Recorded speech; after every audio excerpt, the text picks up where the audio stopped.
Selamat datang kembali di channel Mamun Indonesia. Kali ini kita akan membahas mengenai Khulafaur Rasyidin.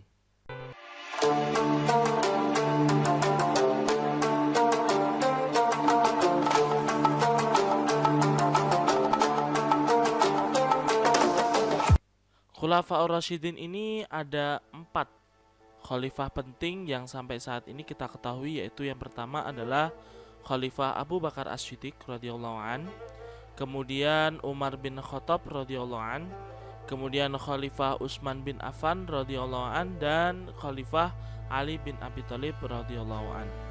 Semuanya ini memiliki kepribadiannya masing-masing.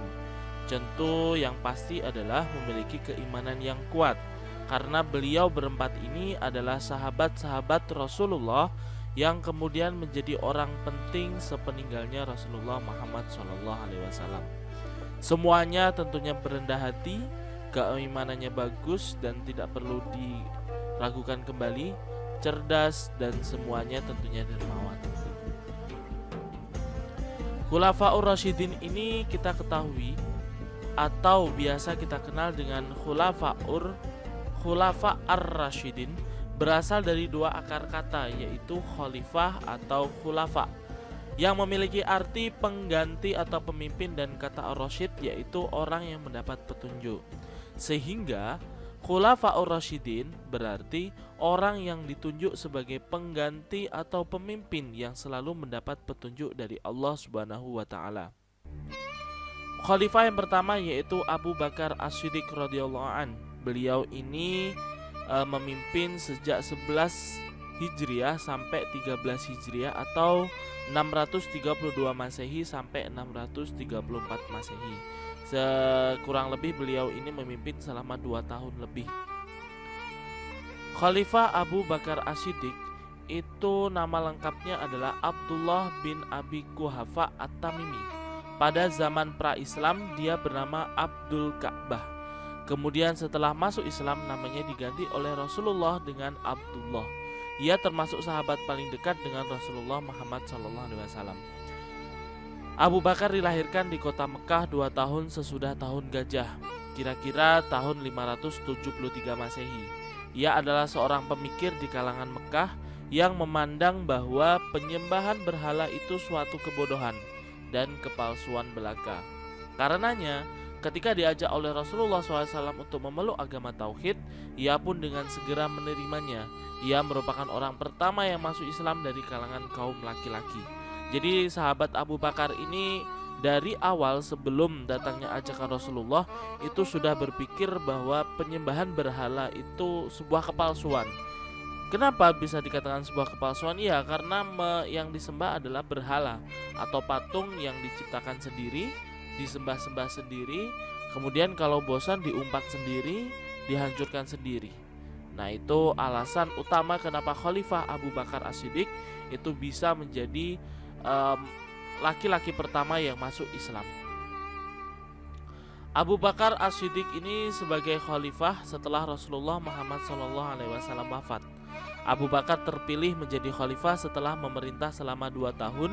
Abu Bakar wafat pada tanggal 23 Jumadil Akhir, yaitu 13 Hijriah pada usia 63 tahun, dan dimakamkan di samping makam Rasulullah SAW. Beliau dikenang oleh para sahabat sebagai khalifah yang sangat taat kepada Allah dan Rasulnya serta berbudi luhur, tidak sombong dan amat sederhana. Itu kepribadian dari sahabat Abu Bakar. Kemudian prestasi Abu Bakar selama menjabat sebagai khalifah itu yang pertama memerangi orang murtad. Jadi setelah sepeninggalnya Rasulullah Muhammad SAW itu banyak dari orang-orang muslim atau orang-orang Islam itu kembali murtad atau kembali menjadi orang-orang kafir. Kemudian Abu Bakar ini memerangi orang-orang murtad tersebut. Kemudian memberantas nabi palsu. Jadi banyak yang kemudian muncul sosok-sosok nabi palsu karena ditimbulkan dari rasa kangen kepada Nabi Muhammad SAW. Kemudian banyak nabi palsu yang muncul dan juga banyak pengikutnya. Kemudian Abu Bakar As-Siddiq ini juga sebagai pelopor pengumpulan dan penulisan ayat Al-Quran. Kita tahu Al-Quran ini kemudian sempurna pada era zaman Khalifah Utsman bin Affan. Namun faktanya pengumpulan dan penulisan ayat Al-Quran ini sudah dilakukan sejak pemerintahan Khalifah Abu Bakar As-Siddiq.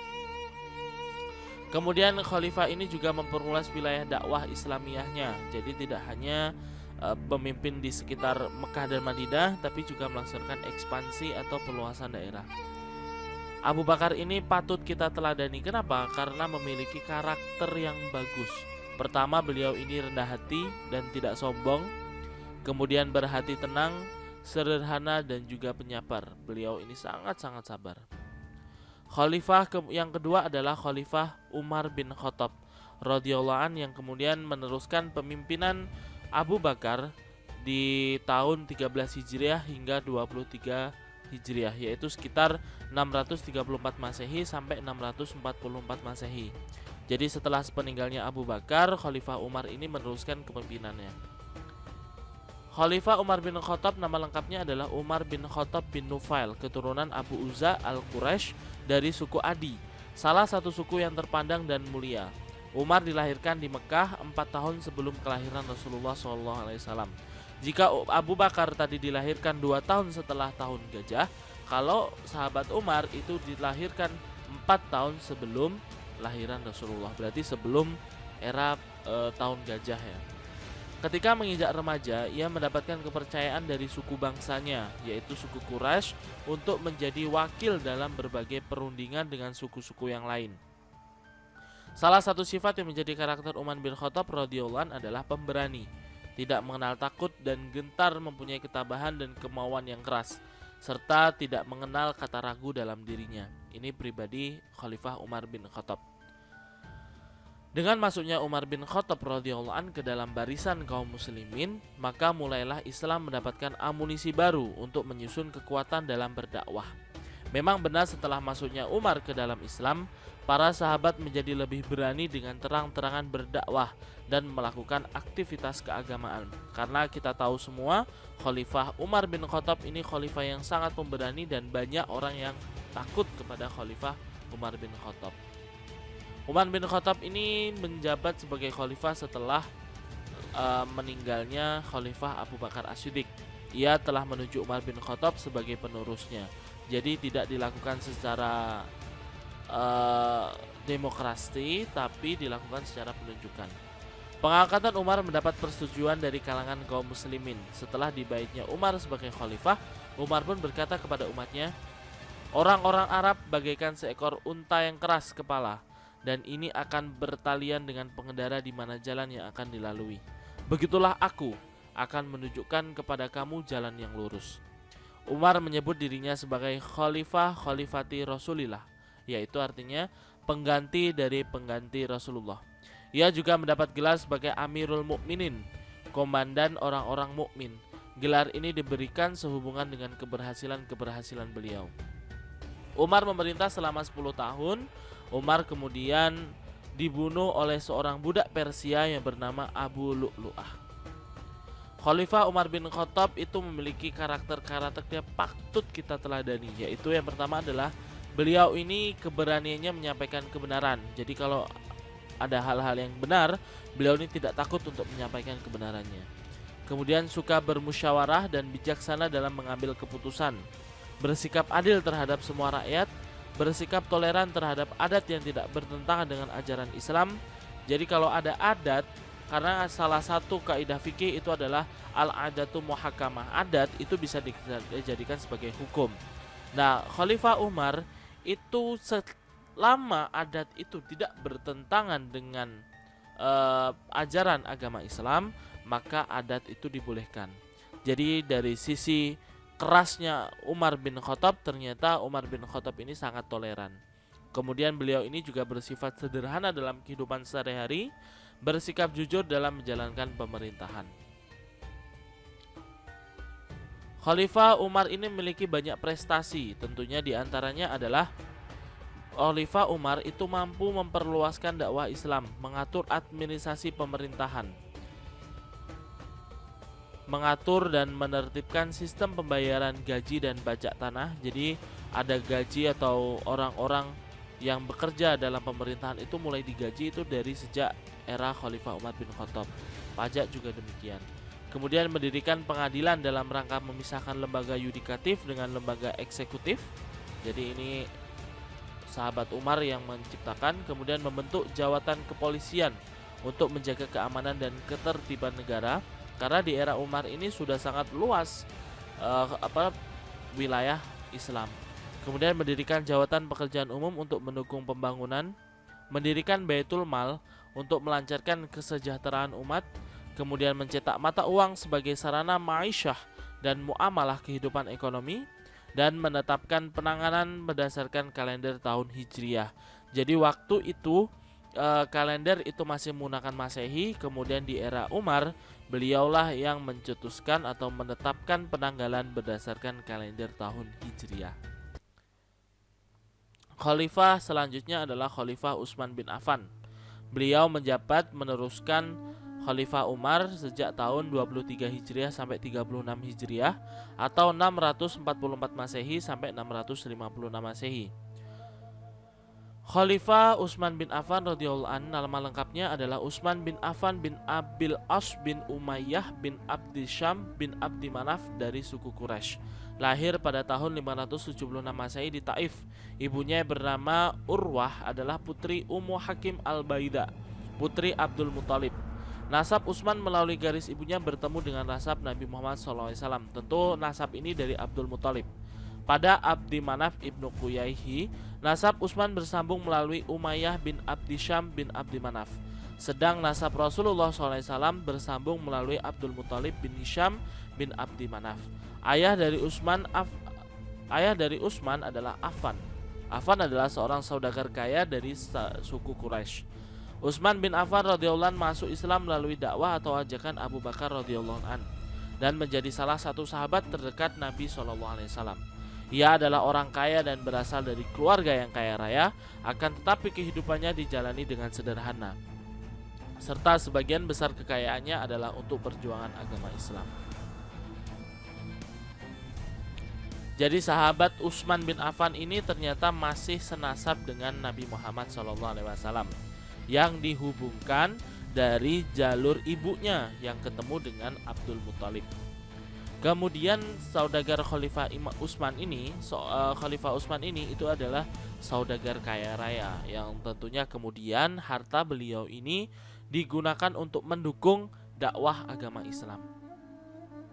Khalifah Utsman bin Affan itu sebagai khalifah. Utsman bin Affan memangku jabatan khalifah selama 12 tahun, dimulai dari tahun 23 sampai 36 Hijriah atau 644 Masehi sampai 656 Masehi, mulai dari usia 70 sampai 82 tahun. Kepemimpinan Utsman sangat berbeda dengan kepemimpinan Umar.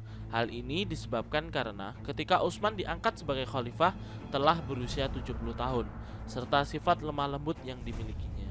Jadi beliau memang diangkat itu sudah di usia yang cukup tua, berbeda dengan sahabat yang sebelumnya. Khalifah Utsman itu pada periode pertama membawa Islam kepada kemajuan yang luar biasa, terutama dari segi perluasan dakwah. Pada masa periode pertama ini segalanya berjalan lancar dan stabil. Itu prestasi Khalifah Utsman bin Affan. Pertama, memperluas dakwah Islam. Tentu setiap khalifah melakukan perluasan. Kemudian mengganti gubernur-gubernur wilayah Islam yang ingin memisahkan diri setelah wafatnya Khalifah Umar. Nah, ini mulai ada pemberontakan ya. Kemudian memperbanyak naskah Al-Quran yang sudah dibukukan menjadi 7 eksemplar. Jadi naskah Al-Quran ini memang mulai dikumpulkan dari era Abu Bakar, namun distribusinya dan pelengkapannya itu di era Khalifah Utsman. Kemudian membangun bendungan untuk menjaga arus banjir yang besar dan mengatur pembagian air ke kota-kota. Nah, ini sudah dilaksanakan oleh Khalifah Utsman. Kemudian membangun perekonomian dan menyempurnakan pengaturan administrasi negara, membangun angkatan laut. Kalau di era Umar itu membangun polisi, kalau yang ini membangun angkatan laut. Kemudian membangun jalan-jalan dan jembatan-jembatan untuk memperlancar jalur dakwah dan perekonomian. Kemudian mendirikan masjid-masjid dan memperluas masjid Nabi di Madinah hingga 160 kali 150 hasta dengan tiang bu'alam. Dinding batu berukir bertahta perak dan atap melengkung. Karakter Utsman bin Affan yang patut kita teladani yaitu pertama, beliau ini sikap kedermawanan Utsman bin Affan. Beliau kaya tapi tidak pelit ya. Kemudian sikap keadilan Utsman bin Affan. Kemudian sikap kesederhanaan Utsman bin Affan, meskipun kaya beliau tetap sederhana. Sikap Utsman sebagai diplomat ulung terbukti ketika diplomasi dengan kafir Quraisy saat Fathu Makkah. Kemudian sikap kejujuran Utsman bin Affan. Kemudian khalifah terakhir adalah Khalifah Ali bin Abi Thalib, yang beliau ini memerintah sejak tahun 36 Hijriah sampai 41 Hijriah atau sekitar 656 Masehi sampai 661 Masehi. Khalifah Ali bin Abi Thalib, nama lengkapnya adalah Ali bin Abi Thalib bin Abdul Muthalib bin Abdi Manaf. Dia dilahirkan di Mekah pada tanggal 13 Rajab sekitar tahun 600 Masehi. Ia merupakan anak laki-laki keempat dan terakhir dari Abu Thalib. Abu Thalib adalah adik dari Abdullah, ayah Nabi Muhammad SAW. Dengan demikian, Ali bin Abi Thalib adalah saudara sepupu Nabi Muhammad SAW. Dikatakan ia masuk Islam pada usia 10 tahun setelah dewasa. Ali bin Abi Thalib dinikahkan dengan Fatimah Az-Zahra, putri bungsu Nabi Muhammad SAW. Pernikahan ini terjadi 2 tahun setelah peristiwa hijrah atau sekitar tahun 624 Masehi. Jadi Ali bin Abi Thalib ini selain sepupu Rasulullah, beliau ini juga kemudian menjadi menantu Rasulullah yang menikah dengan Fatimah Az-Zahra, putri Rasulullah Muhammad SAW. Setelah Khalifah Utsman bin Affan meninggal, melalui musyawarah masyarakat muslim beramai-ramai membaiat Ali bin Abi Thalib sebagai khalifah. Ali menerima baiat pada tanggal 24 Juni 656 Masehi atau tanggal 25 Zulhijjah 36 Hijriah di Masjid Madinah. Ali bin Abi Thalib memerintah hanya 6 tahun. Selama masa pemerintahannya, ia menghadapi berbagai pergolakan.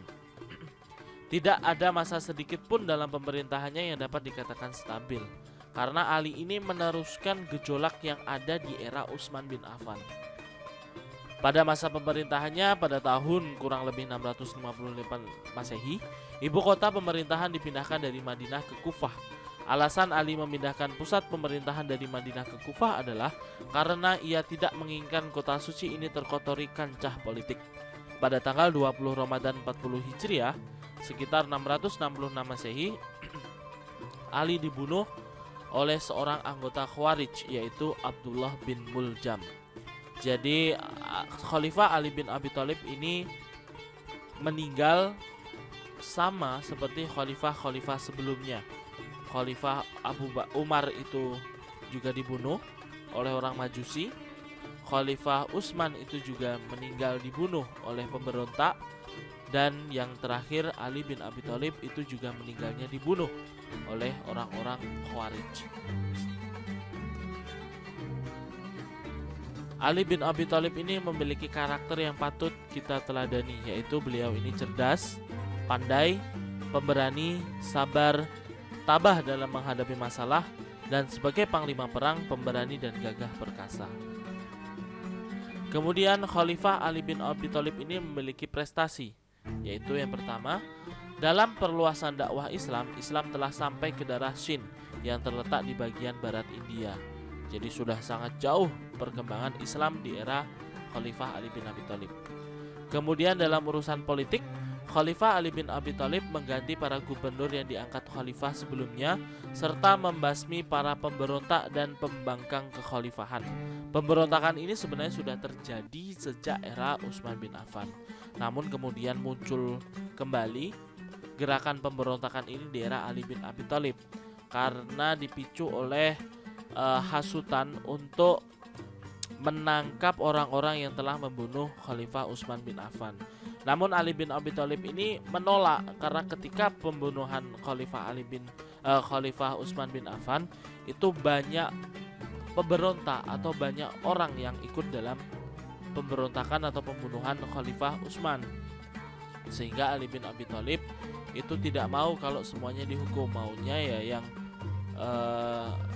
otak dari pemberontakan itu. Namun ternyata masyarakat muslim waktu itu memiliki pemikiran yang lain. Kemudian muncullah pemberontakan dan berujung Khalifah Ali bin Abi Thalib itu dibunuh.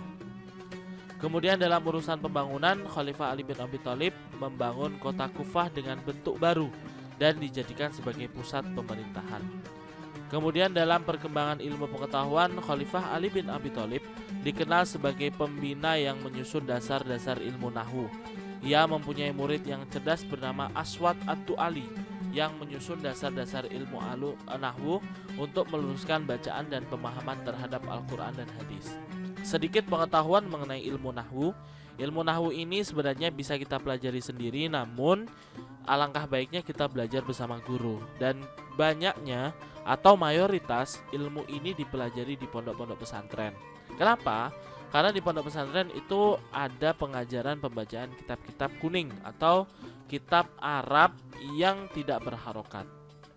Nah, fungsi dari ilmu nahwu ini agar kita tidak salah membacanya. Contoh, Bismillahirrahmanirrahim. Di situ dibaca Bismillahi. Kenapa dibaca hi pada ujungnya? Kenapa tidak dibaca Bismillahu?